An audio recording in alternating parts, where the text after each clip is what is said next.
Bismillah ar-Rahman ar-Rahim. Distinguished guests, ladies and gentlemen, Assalamu alaikum wa rahmatullahi wa barakatuh. I am honored today to participate in this August summit that addresses a crucial objective of Islamic economics, sustainable development. The Prophet ﷺ said, "The most preferred to Allah of good deeds are regular and consistent ones, no matter how small they are. أحب العمل إلى الله أدومه وإن قل." This statement succinctly summarizes the Islamic approach to development: steady and consistent progress rather than quick and abrupt growth. Haste makes waste, as the saying goes. Sustainable economic progress requires sustaining resources and therefore economizing on them. We live in a finite world and resources ultimately are depletable. So how to economize on resources? We obviously cannot economize by simply reducing the utilization of these resources. Instead, we should be using them to build new resources that outlive the existing ones once they are depleted. And then using the new resources to build yet additional ones to outlive them, and so on. In other words, sustainable development requires continuous efforts to build resources for the future. Although no single resource can live forever, this strategy helps to consistently create sustainable resources. And what is the most important resource on earth? It is humans. Human capital is the most valuable asset in the economy. The best way, therefore, to sustain resources is to invest in human beings. This is why health and education are the most valuable long-term investments. Humans are the most creative and innovative creatures on earth, and that is why they are the most productive. One important reason why we are facing environmental crises today is that we are taught that the primary objective of man is consumption, not long-term production. If you pick a microeconomics textbook, you will find that the objective of the economic man is to maximize the utility of consumption. This is very different from the objective of sustaining resources. Only under narrow and hypothetical conditions that the two perspectives might lead to the same outcome. But in a rich and complex world like the one in which we live, the two perspectives diverge much more often than they converge. When the objective of economic activity is to sustain resources, production takes priority over consumption because we have to build productive resources for the future. It is essential, therefore, to integrate sustainable development into mainstream economics. Believe it or not, there are today mainstream textbooks that question the size or extent of climate change and undermine the threat it poses to our existence. If the youth learn this in school, our battle against climate change will be a losing one. To win the battle, we must win the new generation who in a few years will be leaders in their societies and will therefore be able to make a lasting impact.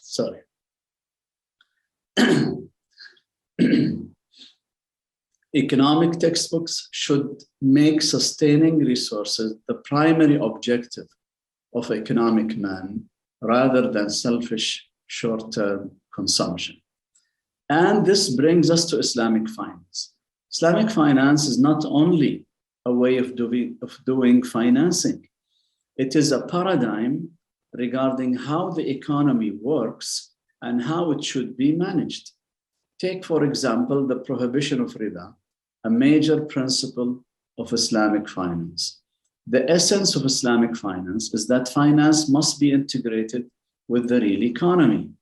We cannot make money out of money. We must participate in trade or production to earn profits.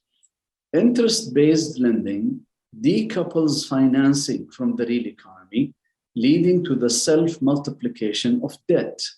As debt grows faster than wealth, the burden of debt services puts huge pressure on economic resources to catch up with the unbounded growth of debt. But this is a losing game because self-multiplication will necessarily outgrow the economy no matter how hard people work and no matter how fast they extract economic resources. This inevitably leads to crashes and depressions, resulting in yet another round of waste of resources. The prohibition of riba, therefore, is critical for sustaining economic resources. Islamic finance integrates universal moral values with economic activities. This integration is essential to achieve sustainable development and to overcome the climate crisis the world is facing today. To see this, we should note that the climate crisis has two dimensions: time dimension and space dimension. The time dimension extends over generations. The narrow perspective of giving substantial priority to the present over the future encourages us to forget about the future and enjoy the current moment.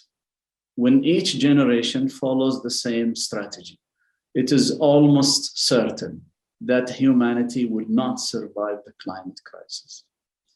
This is where moral values come to play. If we care enough about future generations, then we must act now to save humanity. To care about future generations means to care about humanity, and to care about humanity means to care about oneself. The whole concept of sustainable development is based on the ability to see the future clear enough to plan and to sustain resources, not only for this generation, but for the coming generations as well. Moral values help to balance the present versus the future. The lack of this balance is a major factor behind the environmental threats humanity is facing today. The space dimension of sustainability is reflected in the collective action it requires. Curbing the climate crisis is a form of a prisoner's dilemma game, where cooperation is necessary to achieve optimal outcomes.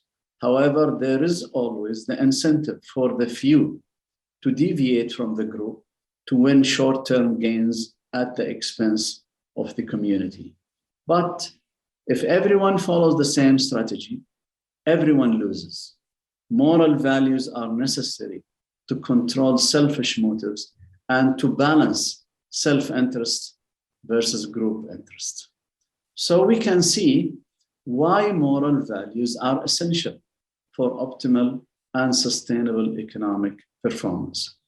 We have to remember that the earth was created for all mankind of all races and cultures. A threat to the environment is a threat to humanity as a whole. Saving humanity is a decent Islamic value. The Holy Quran says, وَمَنْ أَحْيَاهَا فَكَأَنَّمَا أَحْيَا النَّاسَ جَمِيعًا. And whoever saves a life is as though he had saved all mankind.